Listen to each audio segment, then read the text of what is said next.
Hello लोगोफोर दिनैनि गुबुन मोनसे गोदान आपडेट भिडिअहाय नोंथांमोन गासैखौबो बरायहरनाय थालायबायदि नोंथांमोननिसिम आसा खालामो भिडिअखौ जागायनायनिफ्राय जोबजासिम नायलांगोन होननानै एक्चुअली नोंथांमोनाथ' भिडिअनि टाइटल ससे इन्ट्र आरो थाम्बनेल नायनानै एसेब्लाबो हमना खानानै जानांगौ दे लोगोफोर जे नोंथांमोननिसिम दिनैहाय आं मा भिडिअनि सायावहाय आपडेटखौ लानानै फैदों। एक्चुअली लोगोफोर आं दिनैहाय आरबी फिल्म प्रडाक्शनावहाय गोदानै फैनो गोनां मोनसे मिउजिक भिडिअनि सायावहायनो आपडेटखौ नोंथांमोननिसिम होनो सानदों दे लोगोफोर।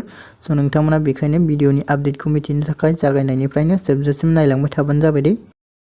एक्चुअली लोगोफोर जोंहा बे गोदानै फैनो गोनां मोनसे अफिशियेल मिउजिक भिडिअनि टाइटेलानो जाहैदों मैदेर ना गराय दे लोगोफोर।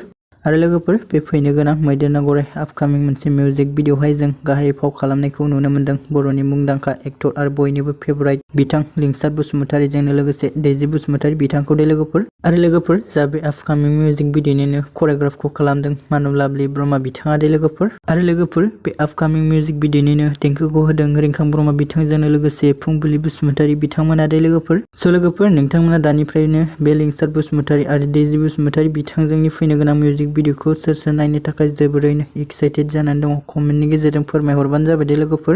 लोगोफोर बिदिब्ला दिनैनि शर्ट आपडेट भिडिअआ बेखिनियानो मोनदों लोगोफोर। आसा खालामो नोंथांमोना भिडिअखौ नायनानै मोजां मोनदों। भिडिअखौ जुदि नायनानै मोजां मोनदोंब्ला अननानै खनसे भिडिअखौ लाइक खालामनानै होबानो जाबाय दे लोगोफोर। आरो लोगोफोर सोरबाफोर जुदि चेनेलाव भिडिअखौ गोदानै नायगासिनो दङब्ला नोंथांमोना चेनेलखौबो साबस्क्राइब खालामनानै लाबानो जाबाय दे जाहाथे आंनि गोदान भिडिअनि नटिफिकेशनफोरखौ नोंथांमोना थाबैनो मोनहैनो हायो दे लोगोफोर। लोगोफोर नोंथांमोना बे फैनो गोनां मिउजिक भिडिअखौ नायनो थाखाय माखासे सम नेना थाथ'बावबानो जाबाय दे लोगोफोर।